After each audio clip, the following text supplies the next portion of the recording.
Welcome my dear students. আজ আমি class 6 রায় Martin প্রশ্নবিচিত্রার 2025 সালের তৃতীয় পর্যায়ক্রমিক মূল্যায়নের পরিবেশ ও বিজ্ঞানের 237 নম্বর পেজের 9 নম্বর স্কুলের প্রশ্নগুলি সলভ করব। চলো তাহলে শুরু করি।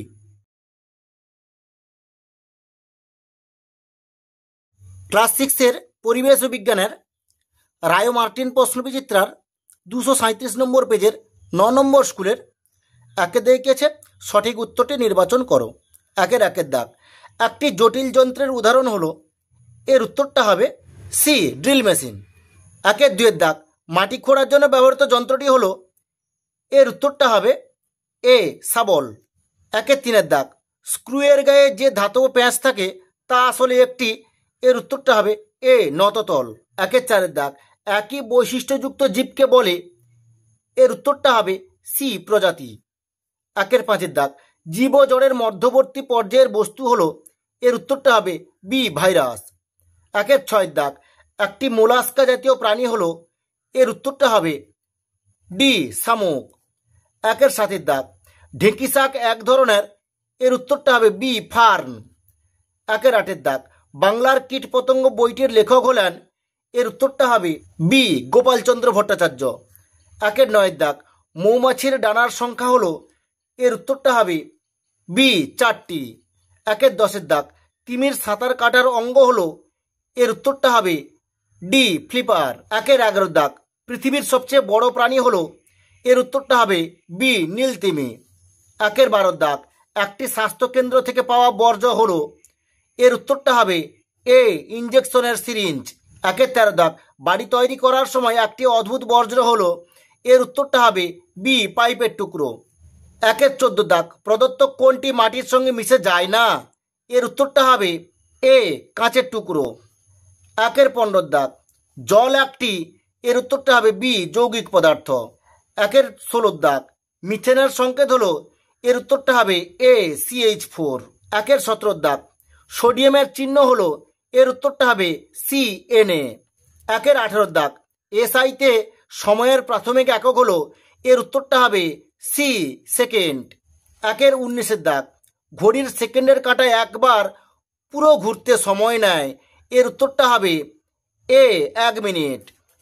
একের দাগ, পরিমাপের বিভিন্ন পদ্ধতির জটিলতা এড়াতে কত সালে SI একক তৈরি করা হয়, এর উত্তরটা হবে বি 1960 সালে। একের দাগ, যে বস্তুগুলো সময়ের সঙ্গে স্থান পরিবর্তন করে তাদেরকে বলে এ গতিশীল বস্তু। একের দাগ, SI-তে ওজনের একক হলো, এর উত্তরটা হবে এ নিউটন। একের দাগ, চুম্বক যে পদার্থের উপর বল প্রয়োগ করতে পারে সেই পদার্থগুলিকে বলা হয়, এর উত্তরটা হবে সি চৌম্বক পদার্থ। দুয়ের দাগ, সংক্ষিপ্ত উত্তর দাও। একের দাগ, মানুষের বাহু কোন শ্রেণীর লিভার, এর উত্তরটা হবে তৃতীয় শ্রেণীর লিভার। দুয়ের দাগ, কপিকল কি, এর উত্তরটা হবে কপিকল হলো একটি শক্তপোক্ত চাকা।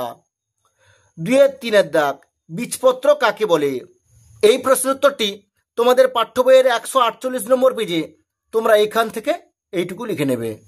চারের দাগ, গুপ্তবীজী উদ্ভিদ কাদের বলে, এই প্রশ্নের উত্তরটি তোমাদের পাঠ্য বইয়ের 148 নম্বর পেজে তোমরা এখান থেকে এইটুকু লিখে নেবে। পাঁচের দাগ, চাষি পিঁপড়েদের খুব প্রিয় খাবার কি, এই প্রশ্নের উত্তরটি তোমাদের পাঠ্য বইয়ের 159 নম্বর পেজে তোমরা এখান থেকে এইটুকু লিখে নেবে।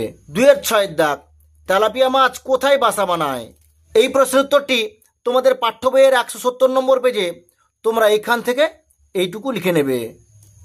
7 দাগ, কোন বিজ্ঞানী মৌমাছিদের নাচের ভাষা আবিষ্কার করেন, এর উত্তরটা হবে বিজ্ঞানী ফন ফ্রিস। 8 দাগ, চটের তৈরি ব্যাগ কী ধরনের বজ্র পদার্থ, এর উত্তরটা হবে জৈব ভঙ্গুর বর্জ্য পদার্থ। 9 দাগ, ডিডিটি বর্জ্যটি কোথা থেকে পাওয়া যায়, এর উত্তরটা হবে চাষের জমি থেকে পাওয়া যায়। 10 দাগ, পটাশিয়াম মৌলটির ল্যাটিন নাম কি, এর উত্তরটা হবে ক্যালিয়াম। 11 দাগ, H2S কোন যৌগের সংকেত, এর উত্তরটা হবে হাইড্রোজেন সালফাইডের সংকেত। 12 দাগ, মৌলিক বা প্রাথমিক রাশি কাকে বলে, এই প্রশ্নের উত্তরটি তোমাদের পাঠ্য বইয়ের 64 নম্বর পেজে তোমরা এখান থেকে এইটুকু লিখে নেবে। 2-এর 13 দাগ, প্রাচীনকালে গ্রীসে দৈর্ঘ্যের একক হিসেবে কি ব্যবহার করা হতো? এর উত্তরটা হবে বিঘত ব্যবহার করা হতো। 2-এর 14 দাগ, পালতোলা নৌকা কোন শক্তিকে কাজে লাগিয়ে চালানো হয়? এর উত্তরটা হবে বায়ু শক্তিকে কাজে লাগিয়ে চালানো হয়। 2-এর 15 দাগ, কাজ করার সমর্থকে কি বলে? এর উত্তরটা হবে শক্তি বলে। 2-এর 16 দাগ, কোন পিঁপড়েরা যুদ্ধে পটু? এর উত্তরটা হবে লাল পিঁপড়েরা যুদ্ধে পটু। 3-এর দাগ, একটি বা দুটি বাক্যে উত্তর দাও। 3-এর 1-এর দাগ, দ্বিতীয় শ্রেণীর লিভার কাকে বলে? এই প্রশ্নের উত্তরটি তোমাদের পাঠ্য বইয়ের 135 নম্বর পেজে তোমরা এরকম লিখবে, যে লিভারে আলম্ব ও বল এর মাঝামাঝি জায়গায় থাকে বাধা তাকে বলে দ্বিতীয় শ্রেণীর লিভার। 3-এর 2-এর দাগ, গুল্মজাতীয় উদ্ভিদ কাদের বলে? এই প্রশ্নের উত্তরটি তোমাদের পাঠ্য বইয়ের 146 নম্বর পেজে তোমরা এখান থেকে এইটুকু লিখে নেবে। 3-এর 3-এর দাগ, হাতিরা তাদের সন্তানদের কিভাবে যত্ন নেয়? এই প্রশ্নের উত্তরটি তোমাদের পাঠ্য বইয়ের 166 নম্বর পেজে তোমরা এখান থেকে এইটুকু লিখে নেবে। 3-এর 4-এর দাগ, জৈব অভঙ্গুর বর্জ্য কাদের বলে?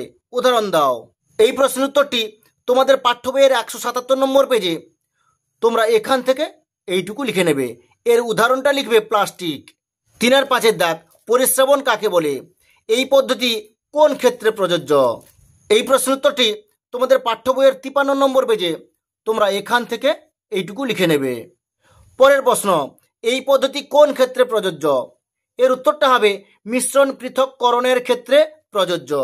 3-এর 6-এর দাগ, আন্তর্জাতিক প্রমাণ মিটার কাকে ধরা হয়? এই প্রশ্নের উত্তরটি তোমাদের পাঠ্য বইয়ের 66 নম্বর পেজে তোমরা এখান থেকে এইটুকু লিখে নেবে। 3-এর 7-এর দাগ, লিন্ডেম্যানের 10% সূত্রটি লেখো। এই প্রশ্নের উত্তরটি তোমাদের পাঠ্য বইয়ের 95 নম্বর পেজে তোমরা এখান থেকে এইটুকু লিখে নেবে। 3-এর 8-এর দাগ, ক্ষেত্রফল কিভাবে পরিমাপ করা হয়? এই প্রশ্নের উত্তরটি তোমাদের পাঠ্য বইয়ের 67 নম্বর পেজে তোমরা এখান থেকে এইটুকু লিখে নেবে। 4-এর দাগ, 3-4টি বাক্যে উত্তর দাও। 4-এর 1-এর দাগ, নানা কাজে ব্যবহৃত যন্ত্রগুলি নিয়মিত যত্ন বা পরিচর্যা কিভাবে করা যায়? এই প্রশ্নের উত্তরটি তোমাদের পাঠ্য বইয়ের 140 নম্বর পেজে তোমরা এখান থেকে এইটুকু লিখে নেবে। 4-এর 2-এর দাগ, প্রত্যেক প্রজাতির জীবের একটি করে বৈজ্ঞানিক নাম দেওয়ার কারণ কি? এই প্রশ্নের উত্তরটি তোমাদের পাঠ্য বইয়ের 141 নম্বর পেজে তোমরা এখান থেকে 142 নম্বর পেজ এতদূর পর্যন্ত লিখে নেবে। 4-এর 3-এর দাগ, শ্রমিক মৌমাছিরা কি কি কাজ করে? এই প্রশ্নের উত্তরটি তোমাদের পাঠ্য বইয়ের 164 নম্বর পেজে তোমরা এখান থেকে এইটুকু লিখে নেবে। 4-এর 4-এর দাগ, হাতির সঙ্গে মানুষের সংঘাত বৃদ্ধি পাওয়ার কারণ কি? এই প্রশ্নের উত্তরটি তোমাদের পাঠ্য বইয়ের 166 নম্বর পেজে তোমরা এখান থেকে এইটুকু লিখে নেবে। 4-এর 5-এর দাগ, বর্জ্য ব্যবহারের ক্ষেত্রে 4R পদ্ধতিটি কি? এই প্রশ্নের উত্তরটি তোমাদের পাঠ্য বইয়ের 179 নম্বর পেজে তোমরা এখান থেকে এইটুকু লিখবে এবং 180 নম্বর পেজে তোমরা এখান থেকে এইটুকুও লিখে নেবে। 4-এর 6-এর দাগ, ধাতুর বৈশিষ্ট্যগুলি লেখো। এই প্রশ্নের উত্তরটি তোমাদের পাঠ্য বইয়ের 39 নম্বর পেজে তোমরা এখান থেকে এইটুকু লিখে নেবে। 4-এর 7-এর দাগ, পরিমাপে অনুমানের গুরুত্ব কি? অনুমান করে পরিমাপের দুটি উদাহরণ দাও। এই প্রশ্নের উত্তরটি তোমাদের পাঠ্য বইয়ের 71 নম্বর পেজে তোমরা এখান থেকে এইটুকু লিখে নেবে, প্রথম প্রশ্নের উত্তরটি। আর দ্বিতীয় প্রশ্নের উত্তরটি এখানে দেখো 4টি উদাহরণ দেওয়া আছে, 1 নম্বর, 2 নম্বর, 3 নম্বর, 4 নম্বর। উদাহরণের মধ্যে তোমরা যে কোনো দুটো উদাহরণ লিখে নেবে। 4-এর 8-এর দাগ, কয়লা ও পেট্রোলিয়ামে জড়ো হওয়া শক্তির উৎস হলো সূর্য, উক্তিটি ব্যাখ্যা করো। এই প্রশ্নের উত্তরটি তোমাদের পাঠ্য বইয়ের 90 নম্বর পেজে তোমরা এখান থেকে এইটুকু লিখে নেবে। ঠিক আছে, আজ এই পর্যন্ত। নেক্সট ভিডিওতে আমি 10 নম্বর স্কুলের প্রশ্নগুলি সলভ করব।